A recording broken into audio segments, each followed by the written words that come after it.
ஒரு தவறு பண்ணுனா என்ன செய்யறது? காலம் மாறி போச்சுமா, காலம் மாறி போயிடுச்சு. காலம் மாறல, இருக்கிற மனிதர்கள் மாறிக்கிட்டு வரணும். காலம் எப்படி மாறும்? அதனால அப்பா போய் மச்சான்னு சொல்ல முடியுமா? அண்ணனை போய் மாமான்னு சொல்ல முடியுமா? இது காலம் மாறிடுச்சா?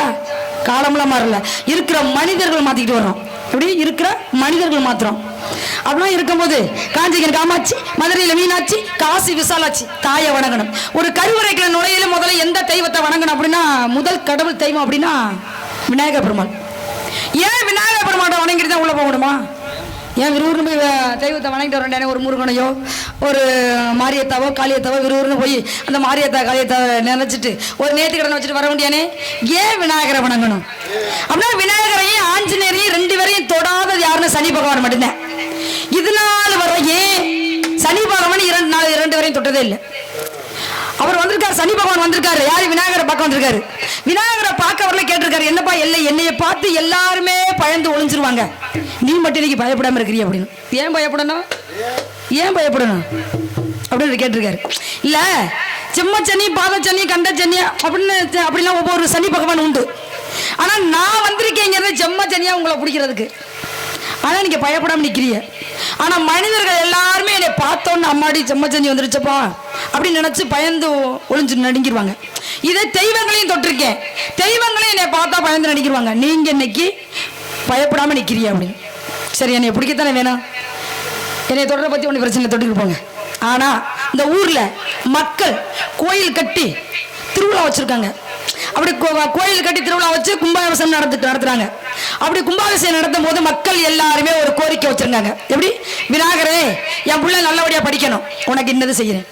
என் பிள்ளை நல்லபடியா கல்யாணம் பண்ணணும், பேர குழந்தைய பார்த்தா எனக்கு சந்தோஷம் போயிடும், அந்த சந்தோஷத்தோட நான் போய் சேர்ந்துருவேன் அப்படின்னு நேத்துக்கடன் எல்லாருமே நிபந்தனை வச்சிருக்க, ஒரு கோரிக்கை வச்சிருக்காங்க. அந்த மக்கள் வச்சிருக்க கோரிக்கையை நிபந்தனை பண்ணணும் அப்படின்னு அவர் சொல்லிட்டார். அப்ப அவர் சொல்றாரு, நான் சொல்றது மாதிரி எழுதி கொடுத்துட்டு போ, நீ ஒரு நாள் தானே, நாளைக்கு வரலாம் அப்படின்னு சொல்லிட்டு அவர் சொல்றாரு. எப்படி சொல்லுங்க, நான் எழுதுறேன் அப்படின்னு சனி பகவான் சொல்றாரு. அதுதான் விநாயகர் என்ன எழுதி சொல்றாரு அப்படின்னா, இன்று போய் நாளை வா அப்படின்னு எழுதி கொடுத்துட்டு போ அப்படின்னு. அதெல்லாம் இன்று போய் நாளை வா, இன்று போய் நாளை வான்னு எழுதி கொடுத்துட்டு போயிட்டாரு. அவர் மறுநாள் வர்றாரு. மறுநாள் வந்தோன்னு கேட்கிறாரு, வாங்க அப்படின்னு வரவேற்பு கொடுக்குறாரு. இன்னைக்கு உங்களை தொடாம இதை விட்டு நான் போக மாட்டேன் அப்படின்னு அவர் சொல்றாரு.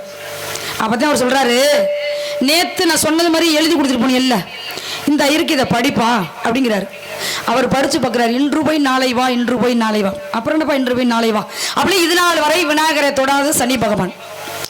அதே நேரத்தில் ஆஞ்சநேயர், ஏன் ஆஞ்சநேயரை தொடல் அப்படின்னா, அவர் போய் கேட்டிருக்காரு ஆஞ்சநேயர்கிட்ட போய், இன்னைக்கு உங்களை தொடாம இந்த இடத்த விட நகர மாட்டேன் அப்படின்னு. என்னை தொடத்தானே வேணும் வாப்பா அப்படின்னு ஏறி தோல்ல உட்கார வச்சுட்டாரு. வா, தோல் ஏறி உட்காரு அப்படின்னு. அதே மாதிரி அவர் தோல் ஏறி உட்காந்துட்டாரு. அப்படி உட்காந்து அவர் நினைச்சிருக்க, என் தோல் ஏறி நீ உட்காந்துருக்க அப்படின்னு நினைச்சு பெரிய பாறாங்களை தூக்கி அந்த தோல் மேல வச்சிருக்காரு. அப்பதான் அவர் நினைச்சிருக்காரு சனி பகவான், நம்மளை விட இது பெரிய பாரமா இருக்கே அப்படின்னு இறங்கி போயிட்டாரு. அப்படி அதனாலதான் இது நாள் வரையும் அந்த சனி பகவான் இரண்டு பேரையும் தொடல. அதனாலதான் நம்மளை யாரும் சனி பகவான் நம்மளை கடக்கண்ணால பாத்திரக்கூடாது அப்படின்னு நினைச்சு முதல்ல விநாயகரை வணங்கிட்டு தான் உள்ள போகணும். அப்படிலாம் நினைக்கும் போது நம்ம தாயை வணங்கி விட்டு நம்ம அடுத்த கலைப்பணியை தொடரலாம். தாயை விட சிறந்த கோவில் உண்டா அப்படின்னா, தாயை விட சிறந்த கோவில் உண்டு அப்படின்னு திருஞான சம்பந்தர் உண்டுன்றாரு. எப்படி தாயை விட சிறந்த கோவில்? தாய் தானே முதல் தெய்வம், தாயை விட எந்த தெய்வம் மிஞ்சினது இல்லையே அப்படின்னு கேட்டிருக்காங்க. அதுக்குதான் அவர் சொல்லியிருக்காரு, அவர் திருஞான சம்பந்தர் சொல்லியிருக்காரு, தாயை விட சிறந்த கோவில் உண்டு அப்படின்னா நம்மளை படைச்ச பரமேஸ்வரன் அப்படின்னு. என்ன தாயை விட மிஞ்சினது அப்படின்னா, தாய் நினைப்பாலாம் 10 மாசம் நம்மளை கருவறையில இருந்து பெற்று எடுத்து பெரிய இடத்த ஒரு இடத்த ஆளாக்கி வரும்போது தாய் மனம் செலுச்சிருவாளாம் பிள்ளையில பார்த்து.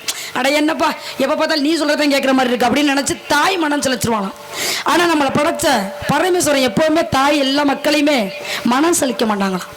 அதனால தாயை விட சிறந்த கோவில் உண்டு அப்படின்னா பரமேஸ்வரன். ஏன் தாயை விட சிறந்த கோவில் பரமேஸ்வரன் சொல்றாங்க?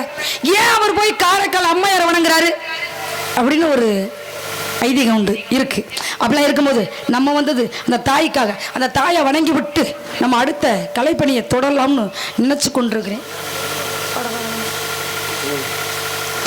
தாயே கருமாரி எங்கள் தாயே கருமாரி, தேவி கருமாரி துணையை மகமாய்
இன்னைக்கு உண்மையில ஒளிபரிக்க ரொம்ப அருமையா இருக்கு. ஆமாம், நேற்று போனவங்களோட இன்னைக்கு மிகச்சிறப்பாக இருக்கு. ஆனால் அன்னைக்கு 3 நாளைக்கு முன்னாடி போனேன் பாருங்க, ஒளிபரிக்கணும் அதுதான் ஒளிபரிக்கு. ஆமாம், இன்னைக்கு ஒளிபரிக்க ரொம்ப அருமையாக இருக்குது. இந்த ஒளிபரிக்க அமைச்ச அண்ணவர்களுக்கும் இந்த ஒளிபரியில் பணிபுரிகிற தம்பி அவர்களுக்கும் மனமார்ந்த நன்றியை தெரிவித்துக் கொள்கின்றேன். எப்படி தான் ஒளிபரிக்கு அருமையாக இருந்தாலும் சிறப்பாக இருந்தாலும் வந்திருக்க பக்கம் 4 பேரும் சிறப்போடு இருக்கணும். நீங்கள் வந்திருக்க 4 பேர் சிறப்போடு வந்திருக்கேன். அப்படி கலகலன்னு கலகலப்பாக இருக்கு. ஆனால் என் மாய முகத்தில் மட்டும் ஒன்றுமே இல்லை. எள்ளு போட்டால் எள்ளி பொறியும் போல. ஏன்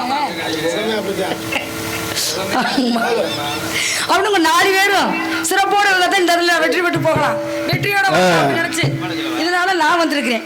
இருந்தாலும் மக்கள் மத்தியில் முகம் பார்க்குற கண்ணாடி மாதிரி ரசிகர், இந்த ரசிகர்கள் எல்லாரும் நல்லா இருந்தா தான் இந்த இடத்துல நம்ம வர்றவங்க எல்லாரும் நல்லா சிறப்போட தொழில் பண்ணிட்டு போகலாம். அப்படியா இருக்கும்போது உங்களுக்கு 4 பேருக்கு மனமார்ந்த நன்றி தெரிவித்துக் கொள்கின்றேன். நான் யூடியூப்பை நான் இன்னைக்கு தான் பார்த்துருக்கேன், அதனாலையும் பார்த்ததே இல்லை. அன்னைக்கு ஒரு நாள் பார்த்தேன், நீங்கள் தான் நினைக்கிறேன். ஆமாம், நான் வந்ததுக்கப்புறம் 2 நாள் தான் பார்த்துருக்கேன். ஆனால் அந்த யூடியூப் எடுக்கிற அண்ணே அவர்களுக்கு மனமார்ந்த நன்றியை தெரிவித்துக் கொள்கின்றேன். அவ்வளோ இருக்கும்போது அண்ணே செல்வண்ணே, நான் ஒருத்தரை மனசார விரும்புறேனே. அப்படியா? எனக்கு வெக்கமா வருது. எதுக்கு சொல்றமே அப்படி நினைச்சு நான் வெக்கப்படுறேன்.